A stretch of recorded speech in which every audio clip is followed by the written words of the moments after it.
enough. Yeah, I did, but it still says going live. Now it says I'm live. So, All all right. right, Well, perfect. if you guys want to get on the one with the least lag, get on Jonathan's, and if you need a little buffer time, you can hop on Tabs. What's up, Alex and Kevin? Good to see you guys in the chat. Good morning. Yeah, we're so this morning we are just kind of having a conversation. We have a few things that we both want to talk about, some things that we're each working on individually, and then the other things we also just wanted to talk about were upcoming with Generate Blocks 1.7, which of course we're both super excited about. I have some updates about my course and some future things I want to work on this year. So really just hanging out live and chatting, a little Friday morning session. I don't think you're a big coffee guy, are you, I'm Kyle? not, but I have a giant glass of water right here ready to go. My That's restaurant cup.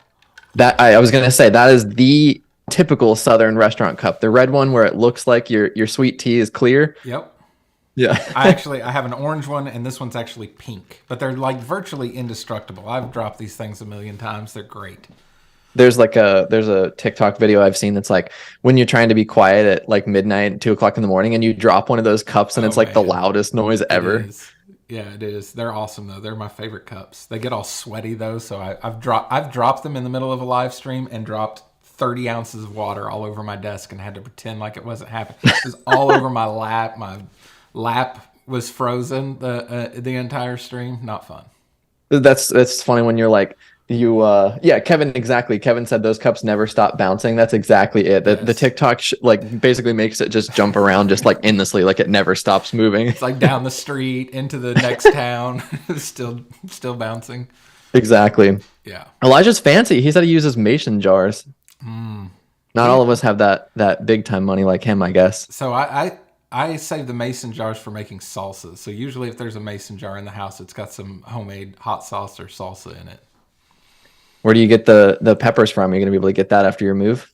Yeah, oh man, I hope so. Yeah, hopefully. I just go to the grocery store here, but there's not a very good selection unless you go to like the Mexican grocery stores. Then you can find stuff, but just like the generic grocery stores, there's nothing.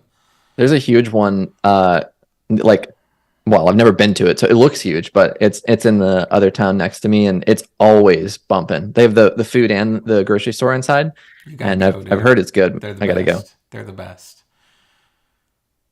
We got Elijah. I'm just kidding, Elijah. He said no ideas. Mason jars was fancy. $12 for 20 of them. See, the plastic cup though, Kyle. Did you just take it? Did you just No, put it in your no. bag one Actually, day? we have a grocery store here called HEB. It's literally the best grocery store ever. We're all very loyal to it. But they had all these big ones and small ones. I think they were like $1 a piece, so I stocked up on them. That's perfect. I've collected too many mugs. Even though I typically am drinking cold coffee, too many mugs. Like Yeah. the cabinet like doesn't shut all the way. It's like stuck open a little bit. Yeah, I got one of those too. Well, obviously, if we're able to interact with chat a little bit, then seems like we're both good. Everything good on your side? Yeah, I think so. Alicia said that my mic sounds a little bit low on my stream.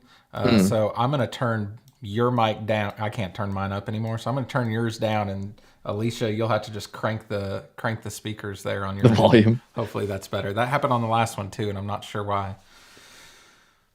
Well, Taylor said I keep Starbucks in business, and what do you know? Here There we you are. go. It's I too, got no shame. that's fancy right there. That's $12 just for that. Elijah got 10 cups, 10 mason jars for that price. This is true. It's my not my crutch. What do you call it? My vice. I don't smoke and I don't really drink, so this is it. That's what I plug in with You could have worse habits. for sure. Well, so one of the big things is obviously Generate Blocks 1.7 is coming. We both spent a lot of time with it So much and time. pretty stoked about that. I think there's still a couple of things that we're both hopeful for will make it in the near future, maybe 1.7.2 or something like that. We'll see what happens.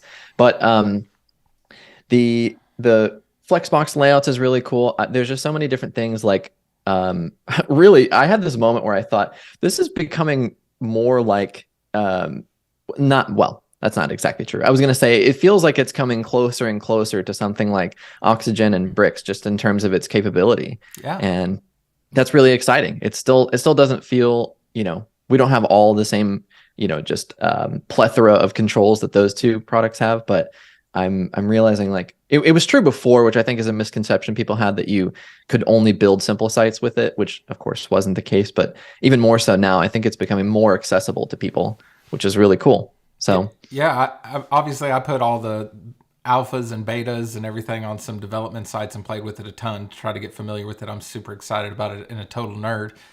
Uh, but I ended up, when it went to release candidate one, I ended up putting it on the admin bar site and my agency website because there yep, was just things I needed to do. And now, like when I go back and like all my client sites aren't updated to the release candidate, when I go back to those, I feel so like handicapped. Like I can't do any of these things I want to do. Like I'm already spoiled to it. So for there's definitely sure. going to be like a BC and AD, before Flexbox and after Flexbox controls inside Generate Blocks, because it's a huge change and it makes it so much easier to achieve anything you want to achieve, and especially without a bunch of extra containers that aren't necessary. But even that, like when you do simple things, you'll understand this. It's nerdy, but like if you had like a card layout, 3 columns, right, and there's like a card in each of them, and the content of the card is a different size, and you need to push the button down at the bottom even on all of them, right? So you want the top of the card to line and the bottom of the card to line. So usually you grab that button and just do like margin auto on the top to push it away from everything. But the way the old containers were set up, there's like this invisible inner container inside of it that you don't have any control over. And so there's no way to set the height of that and make the margin auto work. So you'd have to go in there and like target that inner container with CSS and write everything, like set a height on it and do all that. And you just don't have to do any of that anymore. Like it seems like such a little thing, but just that saves so much time and like gives you so much more control. Yeah, because I mean, you could just set the flex container to stretch and Right. then just margin top the button. Yeah, Boom. Done. super easy. It's definitely like there's a balancing act for me, I think, where I'm like, I mentioned it's coming closer to Oxygen, and you could really do anything you wanted, obviously. And I'm like, you know, I do want more controls, but really, like I've said this before, but I think the thing for me in Oxygen, at least, when you were talking about the updates happening, and some sites have it and sometimes some sites don't. For me, that was the conditions Mm-hmm. feature, and really with a little bit of CSS, you can get pretty much anywhere with any builder. But yeah, it's definitely like a very welcome update, and it's funny. It's like the other thing that I find myself hoping for at some point soon is grid, an actual like grid implementation. And I don't know that they'll do that. That's just such a leap. I felt myself overwhelmed when Oxygen dropped it, and I think Brix's implementation is okay, but the UI is really tough. But it's like, am I ever going to be satisfied? We got Right. Flexbox, and then I'm like already looking forward to something that doesn't even exist yet. When really what we need is like calc units and stuff like that in Generate Blocks. I will say, since they got rid of that inner container in all the containers, grid is totally possible now. Before it was a huge pain because of the way that was structured, but now you could go in with CSS, and I've set up a bunch of like basically like utility classes for some just simple grids. So you could give that container a grid class that you set up and everything will work perfectly, but you do have to write all the CSS. So I think the hard bit there is kind of what you alluded to with the bricks implementation. I've been going through Dave Foy's course, his Hmm. bricks course. I'm planning on using it, but I'll watch Dave Foy paint a wall, so that's fine. But like when you have to put in like if you wanted to do like a 3 column thing, you just have to go in a field and type one FR, one FR, one FR, right? There's no like controls for it. And I know the controls in Oxygen were better than what was in Bricks, but still kind of confusing. And like sometimes I couldn't get the spans to work right and things like that. Webflow's done a really good job, but it's super overwhelming in Webflow. Like you have to really, I think, understand the way grid works to get everything to work the right way in Webflow. I just think the UI of doing some kind of builder that does the grids is just super difficult. I hadn't seen like a perfect implementation of it yet. So I think Yeah. that's really the challenge. Even though there's so many cases where if I just wanted a 3 column layout, like grid works so much better than Flexbox for that.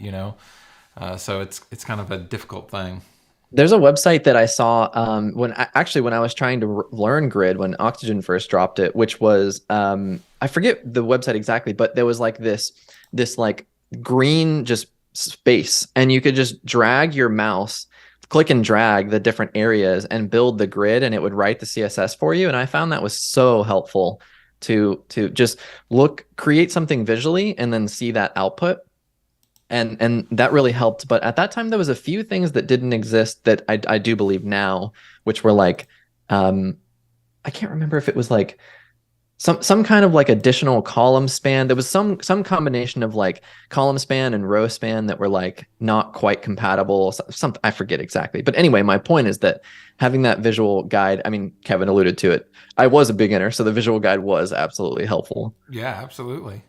And I guess anybody that's not using grid in something else that comes to generate blocks right now, they're obviously not going to be missing it, right? And you can do everything with. I've even found, and this was like a question I had going in, like now with all the Flexbox controls, am I going to use their grid block? Which, if you're not a Generate Blocks user, they have a block called Grid that doesn't use grid whatsoever, which is going to be really confusing if they ever do introduce grid. It's actually just using Flexbox, but it creates columns for you essentially. It's a columns block is what it kind of functions as. I was really wondering, now that I had all the Flexbox controls, would I ever use that grid block anymore? And now that I've played with it a bunch, I think, yes, I'm still using that quite a bit because there's so much less setup than if you want to do 3 even columns in Flexbox. Unfortunately, there's too many things you have to go in there and set, right? Yeah. So it's just easier to drop in the grid block. Now, it would be easier if there were grid controls and I could just change it to display grid and do 1FR 3 times and be done with it. But, there's so many different ways to do the same thing that, I don't know. That was my next question was, are you still using the actual Generate Blocks grid component for that same reason? I found that it's so much more simple. And the other thing that's just a really nice implementation is the grid element automatically sets those child containers to 100% width on mobile, which is like, that was something that even now, especially, in Generate Blocks, but also in Oxygen, I would build this layout and I'm like, yes, this looks awesome. And then I go look at it on mobile and I'm like, it's completely ruined on mobile. I got to go, change all the widths, which obviously not that big of a deal. It's easy to do, especially because obviously I don't have a huge breadth of builder knowledge, but I was curious, are there any other builders that like Gutenberg that lets you multi-select containers? Like the shift click to select, multiple containers? I think that's, as far as I know, that's just WordPress core that allows you to do that. Yeah. Like base Gutenberg. Yeah. Yeah. I don't think that's special curious functionality in Generate. That's really nice because I mean, not having like a class first sort of implementation like Oxygen and Bricks, it's so fast to go through and make those bulk changes. If you want to set the same background color on 4 containers or change the widths, especially like setting the flex layouts like we're talking about, that I find myself using that all the time. Yeah, for sure. I just wish you could like control click or something and click multiple ones that weren't in a line together. You know what I mean? Because a lot of times you do just want to grab like all the things that are next to each other, but sometimes you need to grab like headlines that are nested inside different containers, and there's no way to grab like individually whatever ones you want, which would be nice. Surely there's got to be a way. Oh, I hadn't found a way, so let me know when you do. Somebody with more React knowledge than us. Okay, yeah. Well, there's a lot of good changes coming, or not coming, that are basically here. Yeah, I think Tuesday is going to be the official release day to be out of release candidate and be an update in all of our dashboards. So, have you taken many sites, like live sites, and updated them?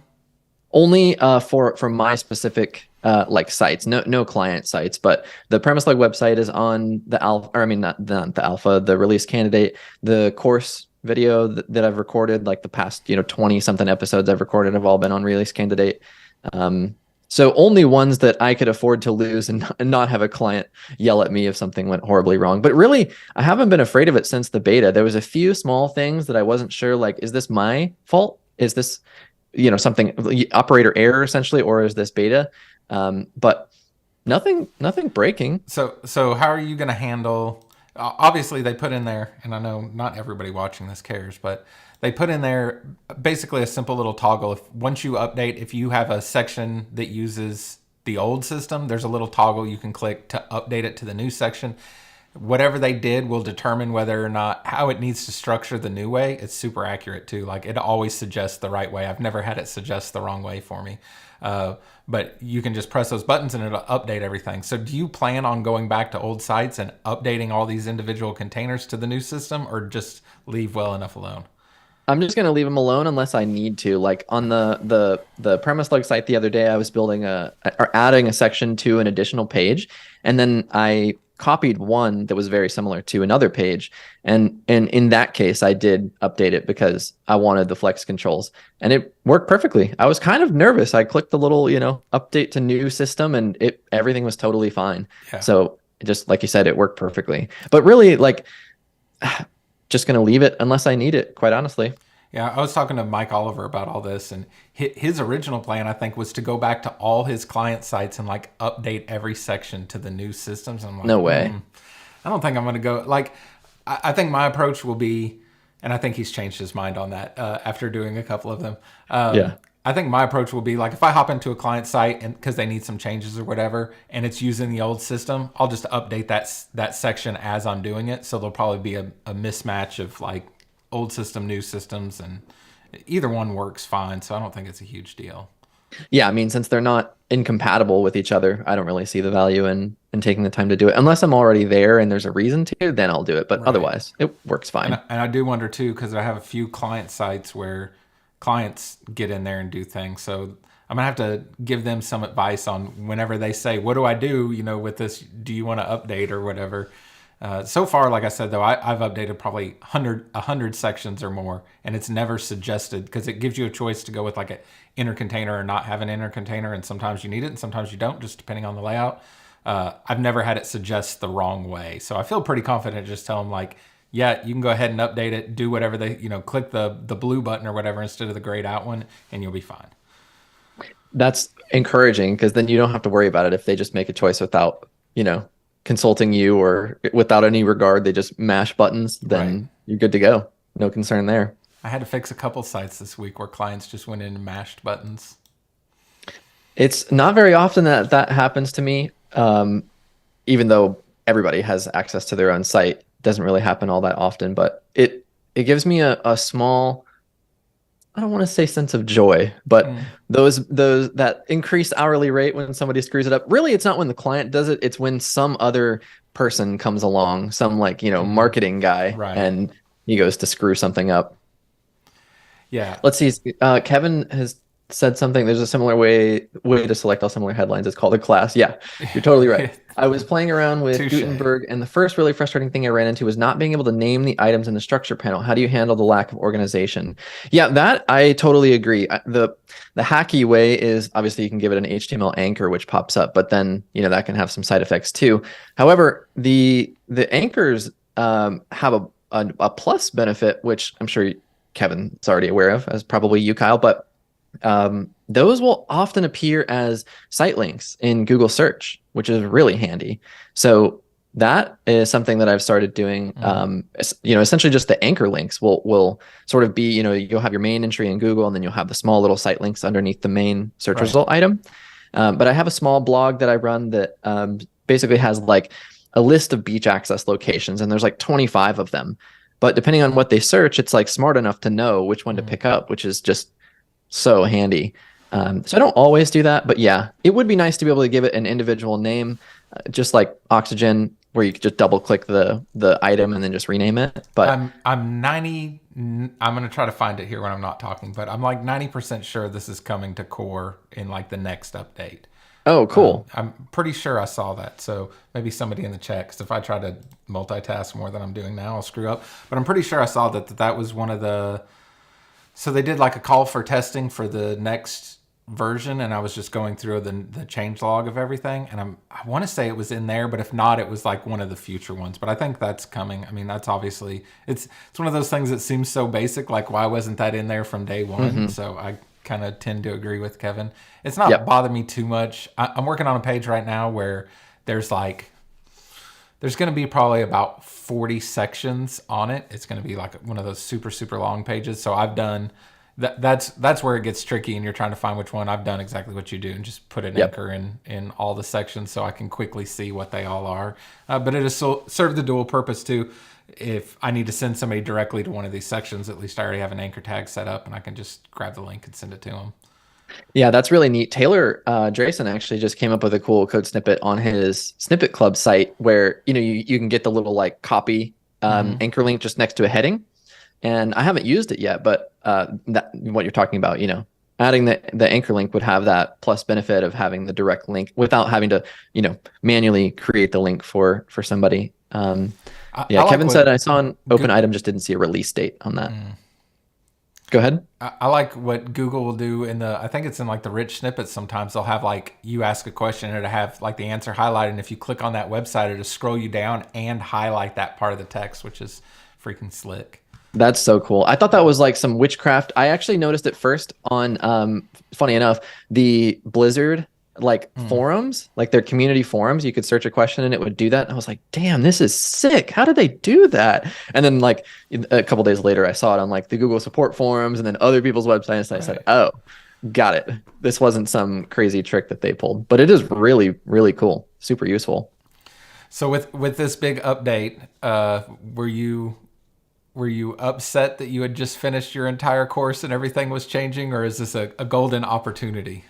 It's a golden opportunity, and quite honestly, the as of right now, I've recorded 28 new videos. Like 16 or 17 of them are actual new pieces of content, but the other, 11 roughly are re-records of existing items. And honestly, it's so much better. The quality of the video is better. My personal like knowledge and just like subject matter is just so much better. And then I also, for the last couple of months, have an editor that I've hired, and she just makes these videos so much better. They're more engaging. The cuts are better. She has nice transitions, and it's just more engaging content. So really, it's been a lot of work. Like last week, I spent multiple days, all day long, to the point where my throat was hurting from talking so much. And but honestly, I'm really, really thrilled.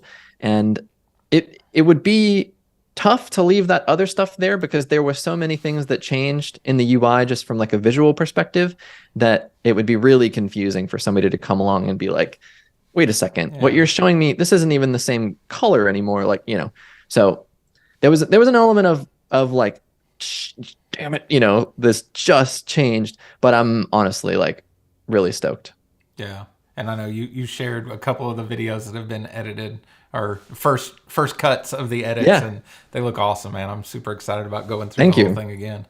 I appreciate your feedback. Yeah, we changed the first two, just simplified the little like call outs and stuff like we talked about. So those will come. Originally I had hoped that they were coming this week, but she just had a baby, so I have to be a little more receptive, No pesky excuses. Children. Yeah. I think the other smart thing you did too, if you're going to have to, I think that's like the plight of the technology course creator, right? The technology changes and then you're stuck with something that's outdated. But since you're going to have to redo it anyways with all the new updates and stuff, I think the fact that you sent out like a survey to everybody and asked them what they liked, what they didn't like, what kind of feedback did you get on that? And what did you do differently this time? It was actually really great because, the first full course I created was the oxygen one. And in that, I pretty much covered everything you would want to know. I think when I released that course, it had like 55 videos. And by the time I closed it, it had like, I want to say maybe like 80 or even 90. It was a lot, but there was quite a few that was like individual lessons on just one specific element. Like in Oxygen, it was like one video on just the button and then like one video on just the section. And you kind of spend 8 or 10 minutes going through that. And that was something I actually didn't do in the first go round of this course. I just thought, I sort of just assumed, people are smart enough, you'll figure it out. But then I got the feedback, and that people aren't that smart, huh? No, I'm just kidding. You set it up. Exactly. No, I'm just kidding. But I actually had quite a few people mention, they were like, I wanted more granular videos on individual items. And I said, oh, okay, well, yeah, absolutely. So, I mentioned there's like 28 new videos, and quite a few of them are going through the individual elements. But as I'm looking back on this retrospectively, it's clear, like it's just better. You're more familiar with these individual components as you move into more complex topics like global styles or whatever. You just have more familiarity with them. And then I had a bunch of other really interesting, points of feedback, like wanting a more comprehensive deep dive into, like a live stream essentially for a start to finish build, which I'm going to do hopefully in the next couple weeks. And then I asked a couple of points, which I'm not quite ready to divulge yet, about what else you would want to see. One of them I'll share is dynamic data. So I have more content on dynamic data that's currently recorded and will be edited soon. And then I also want to do, because of that, one of the most popular videos, I think, maybe, I don't know if it's the most popular, but is one of them on the Oxygen channel that I did years and years ago, was making a car dealership website. And that one I had people ask me about all the time. They said, how did you do this or that? And I thought, why not do it again in GenerateBlocks? So I think I'm going to do something like that, more as like a YouTube kind of live stream, but primarily because people said they were interested in learning more about dynamic data. So the survey was simple, but I had a bunch of people fill it out, and the feedback was amazing. Yeah, it's kind of like you got to, I don't know, the first version of the course was kind of beta testing everything, and now you have like a full-fledged everything done. I'm not saying you sold a beta. I'm just saying like now you've been able to really pump it up and make it what it needs to be. For sure. Yeah, I'm way, way, way more proud of it. So it's taken me a while, but I think people will be happy with it. And hopefully, as long as there's not some other huge change in GenerateBlocks, then it will hopefully stand up for a long time. Kind of like, the Oxygen course I released in early 2020, and it was still relevant all the way up until 4.0 came out, and still, somewhat relevant. So that course held up for like 2 years. So hopefully we'll get another run like that with GenerateBlocks. We'll see. I don't know. I'm kind of weighing like, new things or keep Jonathan's course the same. I don't know. Jonathan's course, please. I might want new things. Yeah, depending on what it is, I'll definitely be down. But really, like they did a slight refresh of the UI. Some of the icons look different, and like the color contrast is a bit better. I have to anticipate like breaking visual changes, or I feel like are fairly unlikely. Right. Yeah, I think that's where you got to figure out, where is it so different that now somebody can't follow along anymore. Thank you, Kevin. I appreciate that. I'm sure you for sure you got all that stuff inside the inner circle too. I appreciate that. To that point, yesterday I did like a paid consult with somebody who's building a GenerateBlocks site, and they had just several questions where like, the courses and like asking questions and comments and stuff like that is helpful, but they needed like somebody hands-on. How do I do this specific thing, right? So I jumped on a call with them. We had an hour, and there was like 3 basic questions, but every one of them led into some other kind of rabbit hole, like that I didn't even anticipate when I saw his questions ahead of time. So I was trying to give him all the answers he needed in an hour, right? But I just felt like I was going down so many rabbit holes. I couldn't get him to all of it. So I ended up telling him at the end of the call, like, hey, there's these 2 outstanding items that I can't answer this second that I'm going to have to figure out. Of course, as soon as we hung up the call, I figured them both out. But right. So I said, I'll record you a new video with whatever I do there. And then I offered him like 30 more minutes to jump on a call later just to kind of go over everything. So definitely props to you on figuring all this out, because trying to do that in like a linear path from one thing to the other is way harder than you think it is. And I realize how many things I just do by not instinct, but experience, right? Like I've just done it so many times. I don't have to think about like, why do you click this, or why do I need to do this thing before that thing? Like I just have always done it that way. So I continue to do it that way. And it's super hard to explain to people. For me, it is. Yeah. Anyways. Yeah, definitely. The thing that I kind of noticed is that when I made a big list of all the videos in Basecamp, and thankfully it tallies them up for you, so it's really easy to see. And when I first started, it had I think I had 31 maybe, but exactly as you're talking about, I went through, I was like recording a lesson, and I realized, oh wait, I can't talk about that yet because, X, Y, and Z reason. And then by the end of it, I think I had 47 videos on this short list of just stuff, it just balloons little by little. And it was just things got to explain flex, and assuming that somebody has never seen it before, which is very likely. Actually, it's interesting on that survey, quite a few of the people that have taken the course came from Elementor. Elementor dominated I asked a question that just was, what was your previous primary builder? And Elementor was, like 45% of it, and everything else was just a small fraction of that remaining 50%. So, somebody like that, unless they're using that indefinite beta container system, then they're not going to be familiar with it. So yeah, you're totally right. I don't know if you're ready to segue into something else, but speaking of surveys and Please builders do. people came from, I have some interesting insights on that. So let's preface this a little bit. So you have this agency survey going for the admin bar, Yes. and it's been open 2 weeks now, No, or no, one no, week. just not even a week yet. Oh, really? Yeah. I thought it was like last Friday. So yeah, not even that. And you did one last year. And it was really, really fascinating data. I had this is funny, actually, literally just yesterday, I deleted this thing off my desktop that was a PDF that just said data. And it was a screenshot of your survey from last year with people answering what builder they used. Because, I was working on my Xenon app, and I was like, this is the most valuable data I've ever seen. So I looked at that regularly. Well, so last year we had the idea. I mean, we just have these questions that come up in the group all the time, like how much do you charge for this, or I don't know. There's a million different questions, and there's no good obviously we all do things differently, but there's no good resource on like a big pool of this information. I'm like, well, we have a nice little pool. I wonder if we could do this. So last year, Matt Siebert and I put this together, and I asked, I don't know, maybe 15 questions or so, and put them all into Airtable.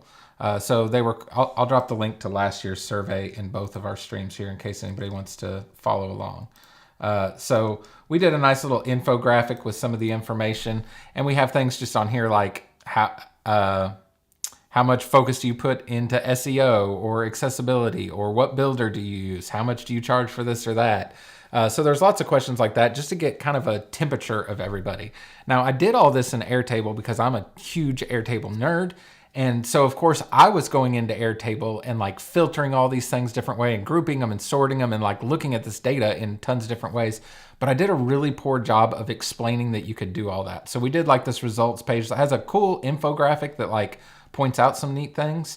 And then I just listed in like plain tables, how many people voted for each thing, right? Which is cool to understand, to see, but it's like everybody who's in the admin bar. So there's people who just started an agency this year and we're in February, right? And then there's people that have been doing this for 25 years. And there's people in the States, and there's people in Pakistan, and not all these things line up perfectly, right? So the cool thing about the Airtable database, and what I'm going to do a much better job of this year, is everybody's going to be able to download a copy of that Airtable base once I have all the results finished. I guess I should say that the survey is completely anonymous, so I'm not collecting names or anything like that. So we would love everybody to fill it out. But once everything's done, I'm going to give everybody a copy of the database, and then have some tutorial videos showing not only how you can sort and filter all this information in Airtable, but like some ideas on what you might want to do. So like this morning, for instance, I've been trying to like tease little bits out to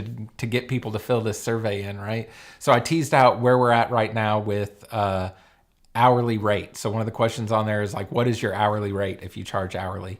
And I think the average right now was $98 an hour, right? And that's between everybody who's taken this survey.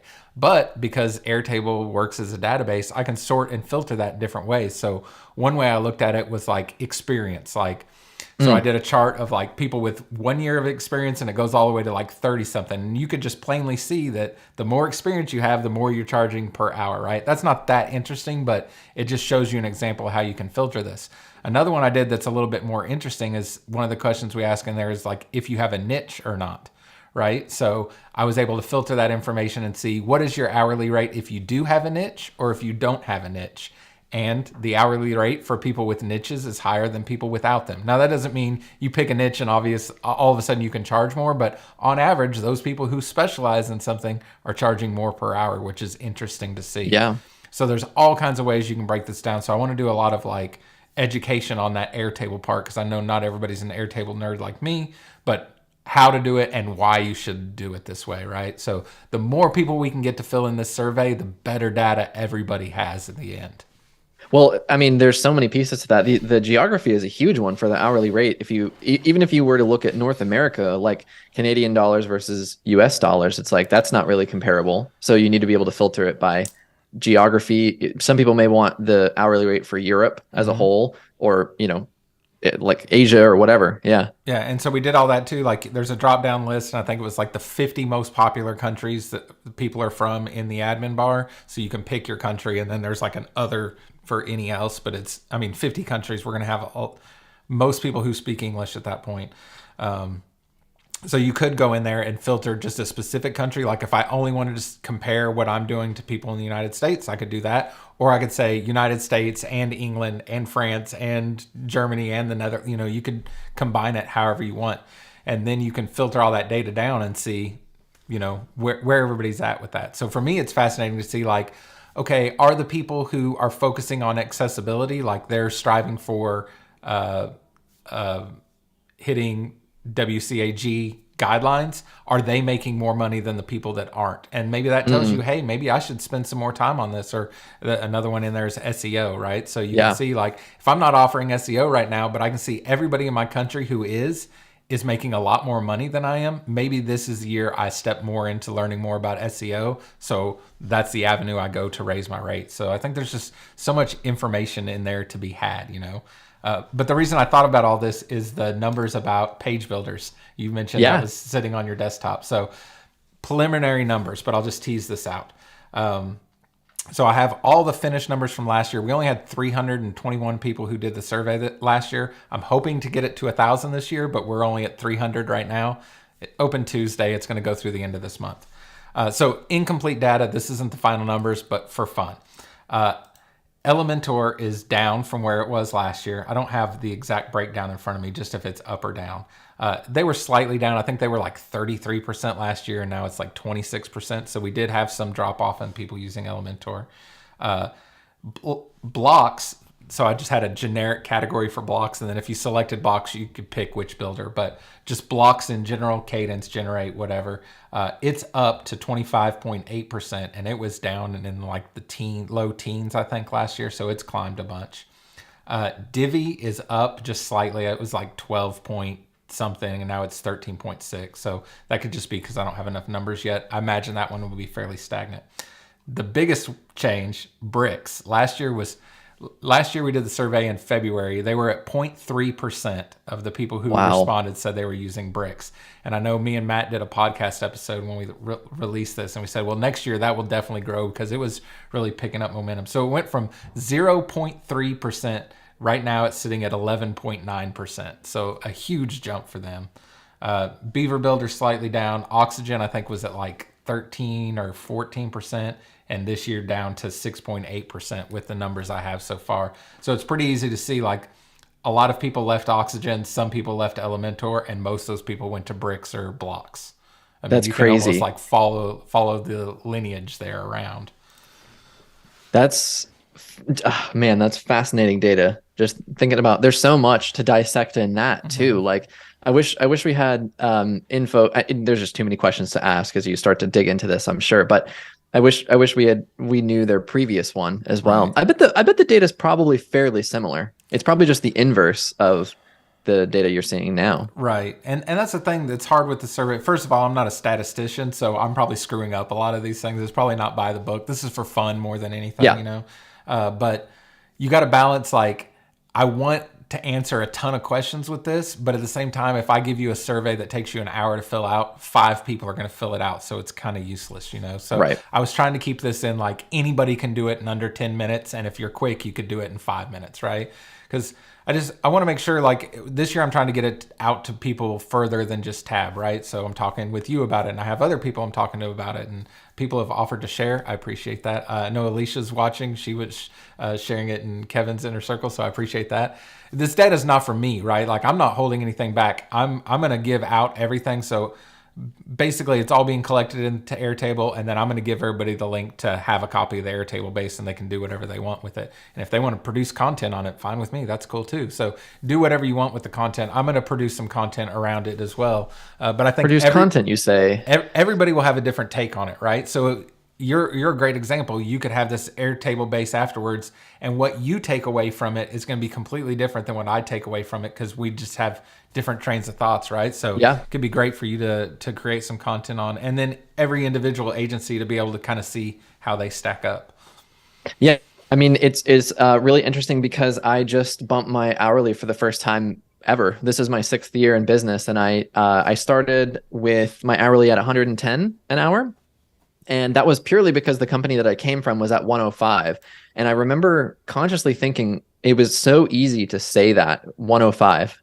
And people didn't really seem to bat an eye at that. But if you said $100 an hour, that was like more aggressive in their brains for whatever reason. So I just made mine 110. And that was easy to say too. It was like 110 an hour. And it just sort of flowed. But as time has gone on, my skills have gone up, my costs have gone up, that kind of thing. I just bumped it to 150. Not a soul batted an eye. Nobody questions it. And it makes me slightly upset because I wish I would have done it. But it's interesting to see where you fall on that spectrum too with the data, knowing that I was sort of right there in the median for years now, and then slightly moved up. That's really, really fascinating stuff. I can't wait to see the full results. Yeah, I know. I'm excited too. So I'm going to close off the survey on the 28th of this month. That'll be the last day you can do it. And then I'm probably going to need like at least a week, but maybe 2 weeks to get everything processed and into like a results page and stuff. I'm trying to like pre-build a lot of it now. So I can have like the skeleton ready there to just plug in the numbers, but I'm gonna try to get it done as quick as I can. But realistically, I'll probably need a week on it. So we're probably looking at the middle of March. It'll be completely out and open for everybody. So for those people that haven't filled out the survey yet, can you just go to the adminbar.com? Yeah, so if you go to the adminbar.com, there should be a little banner across the top, like a pink banner that says Second Annual WordPress Agency Survey. So if you click on that, it'll give you some information about the survey. It's kind of one of those things. I'm afraid people are going to think I'm trying to collect data on them, and I guess I am collecting data on them, but it's anonymous, right? So I don't know who you are. And the data is not for me. The data is for everybody. So as soon as it's done, I'm going to give everybody a copy of it. So I try to communicate that in there. But yeah, it's all on there on the adminbar.com. Perfect. I just dropped the link in my chat. So anybody that watches this after the fact, you can click on that and go take the survey. It didn't take long at all. I did it in bed on my laptop one night. So it was super easy. I know. I wish I could have done something.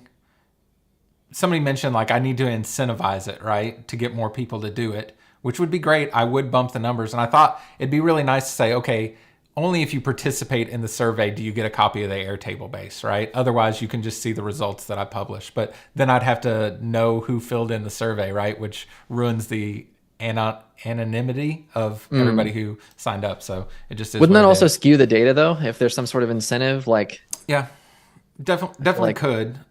I mean, I don't know. All the questions too are optional. So if you don't want to answer one, you can just not answer it. And when I do my results page, I'm going to factor in for like, if we had 1,000 people in total fill in the survey, well, only 900 filled in this one question. Another one, 950 did. And this other one, only 50 did. And I'll factor in all that to my results as well. So even if you get to a point where like, I don't want to screw with this question, just skip it and go on to the next one. It's not a big deal. I got to give you credit for that because, man, putting these surveys together it's really tough to come up with the right questions. And also the way that you format the answers is also really important. The order of them matters. And then also compiling the data is really tough because I did this in a very, very small way in maybe like 2019 or 2020. And I had some good responses, but a big mistake that I made was leaving some of the questions available to an other, which allowed you to input information. And then I ended up with these like pie graphs where most people answered the question, but lots of people put in a freaking novel in a simple little single line text field. Right. And then you just have this mess of data that you have to somehow, surmise. And I remember thinking like, this is really tough. So I'm especially excited for this because yours last year was great. And I'm sure you took a lot away from that to kind of optimize this one. Yeah. And I should have like found somebody that's a numbers nerd for all this to help me out. So that's a good example, right? So one of the questions in there is like, what was your revenue in 2022? So I could have just put a number field and people could have typed in a number, right? But then we're going to have every possible thing from 0 to over $1 million, right? So that's a lot of data to try to process. So what I ended up doing was like a range, like 0 to 50,000, 50 to 100,000, 100 to 150,000 and ranges, which is nice because we can easily see like who's in what ranges, right? But at the same time, that makes it impossible for me to do an average or anything like Oh that yeah. because I don't have an exact number, right? Now I could say, okay, if you're between 0 and 50,000, we'll just say it's 25,000. If you're between 50 and 100, we could say it's 75, and I could get an idea of the average, but I have to do all that manually. I could probably set up some formulas for it, but it's kind of a not a perfect situation. And then the other part of that too is like, how do you influence these answers by what choices you give people is hard, and I'm sure I've screwed some of that up. Like I said, I did my best. This isn't my full-time job, right? And also like people's interpretation of things, right? So a good example of that is SEO. So in here I have the question, when it comes to SEO, would you say you ... And there's three choices. You don't do SEO at all. That's pretty easy to understand. Now, what level of SEO do you do? There's no Right. categories for that, right? So I just tried to come up with something that maybe we would all loosely associate together and have something kind of close. So the other options are just the basics, and then I give an example of like on-page and technical stuff. So I'm going to like make sure the headings are in the right order, and I'll put titles and meta descriptions and stuff. That would be like the basics to me anyways. Or thorough. And thorough's like, I'm worried about the SEO and the content and off-page stuff and link building and all that kind of stuff, right? Because some people are going to do that all the time and some people aren't. So Yeah. trying to group some things like that is really, really difficult too. I don't know we'll have perfect data on that, but it'll give us an idea. It's funny because the wording is obviously super important because I was thinking about this. I was looking at selling a car of mine on this auction website, and they make you fill out this little like, pre-qualification form because they want like enthusiast level cars. And one of the questions is, what transmission does the car have? And it says automatic. And then the other question, the other answer is manual. But then in parentheses, it says stick shift with 3 pedals. And it's like they're clarifying because they know people are going to say, well, it's got the paddle shifter or the thingy on Right. the lever, but it's not actually, so they have to like be really careful how they word it. And Yeah. that's really simple because it's cut and dry. It's one of 2 options, but the way that you word it, I'm sure makes a big impact and stuff like this. Yeah. Well, we'll see. I'm hopeful for this. I do know this year we're going to do a much better job of like giving people everything they need to be able to sort and filter the data and understand how they can make it more meaningful to them. Because I did that, but I think 99% of people who saw the data last year didn't do that. And I think that's where the more valuable part is. And then we're also making a much cooler like results page that's not just a bunch of tables to make it a little bit prettier. Is this something you can add into your Airtable agency pack, or is that not really relevant?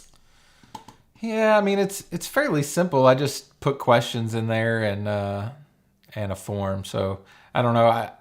Making a survey in there is fairly straightforward, but I don't know how many people would need this survey, right? So I was curious, like with the filtering and stuff like that, that side of things. If you're taking, I don't know, like client intake forms or something to that effect. yeah, so I think it's not a matter of like needing a template for that. It's understanding the functionality of it, right? So just like if you were using one of the plugins to let you like sort and filter options in a custom post type, like or for like WooCommerce, if you wanted to filter prices under $100 and that are available in this location and have free shipping, right? You can set all that up. Yeah, So you can do all that same thing inside of Airtable, but if you're not familiar with working with Airtable, you probably wouldn't know where to look. So I think part of it's just that like technical training on this is how the software works. And then the other part of it is just the where I think I anticipate people getting stuck is like not knowing what to do once they know how to do it. So giving some examples of like filter this down to just people in your country and look at the hourly rate versus everybody in the world, because maybe that's more applicable to you. Or we yeah, can even slice and dice this even in a million different ways. We could combine basically infinite things. And that's why I can't put it on the results page, because we could do this in infinite number of ways. But for hopefully sure. giving everybody like teach them to fish rather than feed them is the idea. Absolutely. Yeah, that's really cool. Well, so early March, then we can expect to see some results. That's the plan. Cool. Yeah. Dave Foy says, I'm watching both streams at once. Do I get a prize? Yes, you do. You do get a prize. We already talked about you, Dave, so that was the prize. I should have worn my Lithium Joe shirt today. You I should have. apologize, Dave. I don't have it on. Dave just launched the last module of his bricks course this morning. So I got the email right before this stream started. So I've been following along with it. Dave's just awesome at building courses. No offense to everybody else that builds courses, but Dave is the best at it. For sure. I'm watching his course no matter what he's making, and I'm not planning on using bricks, although it's great to know how it works and what it has and compare and everything like that. But every time he sends out the email that like another module's ready, it's like, well, there goes my day because I'm just going to sit and watch this. I'm trying to be the first to finish the course, and so now I'm stuck on this stream. Somebody might be finishing it right now, and I'm going to come in second. You're going to lose your title. Yeah, not cool. I actually forgot. I told you I was gonna send you a prize for being the first to finish my course, and it's in the mail. Okay, yeah, thanks. I think I've sent you a sticker before you even sent me a prize. So I think so. It's right there. There you go. Boom. Yeah. If Dave has any stickers, I'll take them too. That's right. So we're getting close to an hour, and I imagine you have plenty of other things to do today as well. But you mentioned, I don't know if you want to talk about it. There was something else you wanted to tease? I got a little tease here. I tried to tease it in the group earlier. So along the lines of research projects, this is super fun for me because I guess I'm a nerd.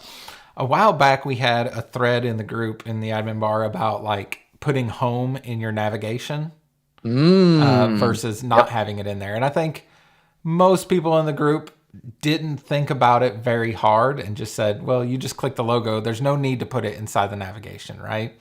My argument to that is we know you click the logo to go back home, but does everybody know? Like if I handed the laptop to my wife, would she know to do that instinctively? I'm not sure. I don't think so. She's got a master's degree and she's very smart, and she's not, I mean, we're not young anymore. We're not like in our 20s anymore, but she's not somebody who doesn't know how to use technology, right? So you guys are ancient. I just think that less people probably know that than we think they do. We have this like bias because we do this all the time, right? Mm-hmm. So I decided to set up an experiment to see if this made a difference or not. So I guess the first part of the argument is, do you even want people to go home on your website? Like if they come in a different page, do you want them to be able to go home? I'm going to save my argument for that for later when I release all this stuff. But so basically what I did is I took 4 different websites and I took out the home link if they had one. And then I set UTM parameters on when somebody clicks the logo, right? So every time somebody clicks the logo, I'm collecting that data in Fathom Analytics and I can see a count. And then after a set amount of time, I introduced the home into the navigation and gave it a different UTM parameter and kept a UTM parameter on the logo. So I've been collecting this data for a couple weeks now with and without the home link in there. I also went ahead and did this on 4 different websites. So I did it on a spectrum of like, these people are super, super technical and they would definitely know to click the logo. And then these people are definitely not technical and they're like, the majority of their visitors are over 60 and would probably not know to click the logo. And then so I've been collecting all that data and putting together some charts and stuff. So I'm going to have all that finished next week. Of course, I can already tell at this point what the answers to these things are. Yeah. But I definitely think we're going to change some minds on whether or not you have to put the home link in the navigation. That's really cool. I think you don't have to answer this, but I think my response to that would be exactly what you just said about the level of technicality of those users. Like a site like Stack Overflow, you don't need that, or even like a site like the admin bar or Permaslug, we probably don't need it. But if it's like, Joe's remodeling service, you probably need it. And the other component of that too, I would imagine, is mobile versus desktop and the way that people are interacting with the site in that case. Yeah. So I did think of that before as well. So obviously with analytics, it's easy for me to see who is on desktop and who is on tablet and mobile. So I'm breaking the data up that way too, because I do think when the home link in the navigation is hidden behind the hamburger menu, if given the choice, if you know to click the logo, you're going to click the logo. You're not going to open the hamburger menu and then click home, right? Sure. But me, who knows how to click a logo, if I see the home link there and I know the logo goes home, but my mouse is closer to the home link, I'm probably just going to click the home link. It's just going to be whatever's convenient at that point. So I do think there will be a difference between desktop and mobile navigations as well. That's cool. You got two interesting data sets of Yeah. varying sizes coming for Yeah, us. so this one, I am the worst at being patient. I have zero patience at all on anything. So when I came up with this idea like 3 weeks ago, I was like, okay, I'm gonna set all this up, and I set it all up, and I'm like, okay, but I want to like publish this now. I want the results now, but obviously Yeah. we need time to collect all this data and stuff. So I had to be quiet about it. There's not a whole lot of people watching now, so hopefully nothing gets affected. My data is just about done now, anyways. I don't think anything anybody does at this point is going to skew it, but should be interesting to see. So I'm going to put all that together this week, and then I'm actually going to hop on a call with Matt Davies, and we're going to kind of go over some of these results and talk about our thoughts on it. So do you put the home link in navigations ever, sometimes, always? I would say nearly always, Okay. but that's because the vast majority of client sites that we would do are for non-technical audiences. Like inadvertently, I fell into a home services niche. So I have tons of contractors and flooring people and, stuff like that, where the types of people coming are probably browsing on their iPad. And, you need to accommodate for that and make the experience as simple as possible. So the short answer to your question is yes, typically always. In fact, I actually don't even know, is it on the Premise Look site? I don't know. Everybody has to It is, yeah. check their own website. That's funny. I don't know if I need it. It'd be interesting. I bet it would make zero difference if I deleted it. Probably, but I don't know. Wait until you see the data, because I think that's going to change. I think my hypotheses, which I did document before I did any of this, I wrote down all my thoughts on this so they would be there before I could be biased with the results. My hypothesis is that most people haven't thought about it nearly as much as I have in the last 3 weeks, but just hadn't thought about it that much. Like they either put it there or they don't. They Yeah. probably hadn't thought about it much. But I think this is going to make it worth considering whether you do it or not. Now, you also probably have to balance this with how big is your menu, because you have those clients that want to put 15 different items in their menu. And for me, home is one of the first ones we can knock off if we're having to chop down that list. Definitely.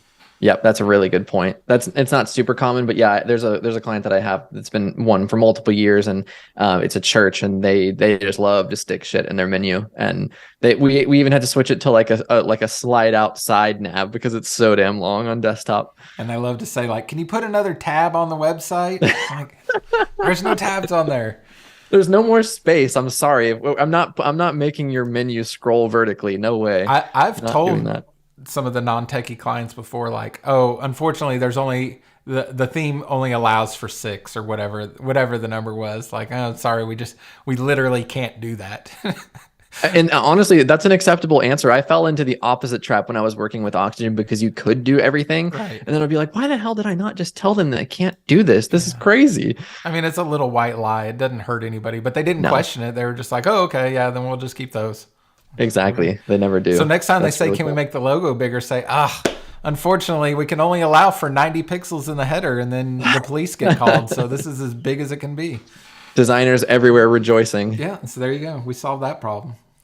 Took us an hour. Well, but I want to tease something else before we wrap up here. So, I had a project late last year that had a very specific implementation of needing dates and calendars on the site. And essentially the idea was that we had a custom post type that was not affiliated with events, but it had a date component that needed to be plotted on a calendar. And there's tons of event plugins out there, most of which are behemoth in weight and complexity, and yeah, for sure, exactly. They all force you into their own custom post type with their own taxonomies, and there's a very laser focused approach to the way they do it. So I actually built something by hand and made that implementation work for what I needed using this JavaScript framework called Full Calendar, which is fantastic. It's one of those JavaScript libraries that's fully featured and completely free. Like the free version of it is just incredible. And the way that I implemented it was very flexible, but obviously relied 100% on custom code. So I shared this with a couple of people, and Elijah Mills, Oxygen Elijah. I've heard of him. He's a good bloke. He is. Him and I teamed up on this to turn it into a WordPress plugin. And it's called Pi Calendar, and it's not yet released. We don't have the website up or anything, but that will be coming in the very near future. It's going to be a freemium plugin, so the free version will be very capable and really flexible. And the plan at the moment is to put it into the WordPress repository, and then the pro version will allow you to do, other cool things. And really, the reason why I'm so excited about this is because it's so simple. You set it up in like 5 minutes or less, and any post can be put on your calendar, and you can have as many calendars as you want. So you essentially have a little dialogue in the back end, and for any post type, whether it's a page or custom post or whatever, you just say, this is an event. You tick the box that says, whether this is all day or not, and then you can set both a start and end time, and you just publish it, and it plots on the calendar for you automatically. So I'm really excited about this. Obviously, you've seen it, and Taylor has seen it, but other than that, nobody else has really had a chance to play with it. But this is going to be really, the goal was actually a very similar goal to yours from last year. I wanted to get something in the WordPress plugin repository this year, primarily for just the sake of having accomplished something that I feel is really cool, which is getting that in the repo. But also to do something that is extremely laser focused, that doesn't try to be everything, and see it through to the finish line. And we are really close to doing that. So not only is this, I think, a really cool plugin, and once you kind of get a chance to see it, you'll hopefully feel the same way, but I'm really excited about it. Well, I'm glad you mentioned that I've already seen it, because I was going to have to like whisper, am I allowed to talk about this? Yes, you have. Yeah, so I saw, it's like pre-alpha. I saw like an unfinished version, right? So I can't give you a review of the product in entirety, but I'm going to tell you what I thought, because I have one client site for sure where it is an event site, and I built this originally like 5 or 6 years ago, and then rebuilt it maybe a year ago. They have events, several every week, so it's very busy. I looked at all those event plugins and hated every one of them. Not because they couldn't do the job, but because there was so much shit built in there that I didn't need. And it was like concession after concession after concession to do this, right? So in that instance, I just ended up building a custom post type and putting in what I needed, and then having to write some, queries to sort things by like the event date and stuff that wasn't available in either of the builders I was using that I've built this site with, which was fine. So it's worked, but one of the downsides of that is there is no calendar. So if people want to go on the site and say, like, especially like the town we live in, it's not touristy, not like where you are, but people do come visit here for the weekend or whatever, right? It's a little bit of a destination in the middle of this weird place. Anyways, they might be looking in the calendar and say, hey, I'm going to be there in July. I wonder what's going on. And it'd be so great if they just had a calendar, but they don't. So they just have to scroll through the list in in date order and find where the shows start in July, and then look at their calendar and try to figure it out. So that was immediately what I thought of when you told me about this plugin. And when Jonathan says simple, I literally installed it. He gave me no instructions. I installed it. I went to the thing, I checked the box, I put in the date, I pressed publish, and there was a calendar on my page with the post on it. Like, that's exactly what I needed. So I'm really excited to get this on that site. I have another client site where it's two of them actually, where it's like city of, and they have like city council meetings and special meetings and things like that. No calendar on there, which would be really helpful for the citizens of those towns to be able to look at a calendar and see if they can make a meeting. So I'm really, really looking forward to this. And the thought of you could just use this on any post type, to me, is the killer feature about this. Like, I don't have to plug into any system. I can just use it on whatever. Yeah, I appreciate you saying that too, because that's the other thing, is you can mix and match the post types. So you could do, if you have a custom post type called events, you can do all of those. And if you need to toss in a blog, you can add that in too. So there can be multiple post types all shared within the same calendar. And then of course, with the short code, you can filter it out. So you can say only post types in event or whatever you want. But that was the whole like guiding principle for us, was had to be so simple and honestly not try to be any of those other event plugins. And this will never be one of those. It's never going to do ticketing. It's not going to do, any of the other crazy features that those plugins have. But we do have some cool ideas. With the pro version, there's a popover that works in the free version, but we'll add extra customization and stuff like that. But it works really well. We're doing some final polish, and hopefully we'll have a private beta out in the next few. I don't know, maybe I'll put a timeline out there, maybe 2 weeks, and then if you're interested, like I said, there's no website for it yet, but any blog post on the Premise Lug site you can sign up for the email list, and I'll of course send an email about that. For sure, we'll make sure to. I'll share it in our newsletter and in the group too. So if you're watching this, you will see it when it happens. For sure. Yeah. Yeah, that's exciting, dude. I'm definitely putting on there. Taylor just asked if it was going to go on the admin bars events. If I can get more events scheduled, that will make sense. But right now, there's none on there in the future, so probably not yet. Yeah. It's like those out of date sites that have like a calendar and it says no events. And right. You scroll back and forward however many months and there's nothing there. Yeah, maybe you need to have that in the plugin. If there's no events, what happens? It self-destructs. Okay, good. Perfect. Takes the whole website down. That's perfect. Just injects malware into the website immediately. I love it. Yep. Well, cool, man. Do you have anything else that you wanted to share or touch on before we wrap up? One last thing.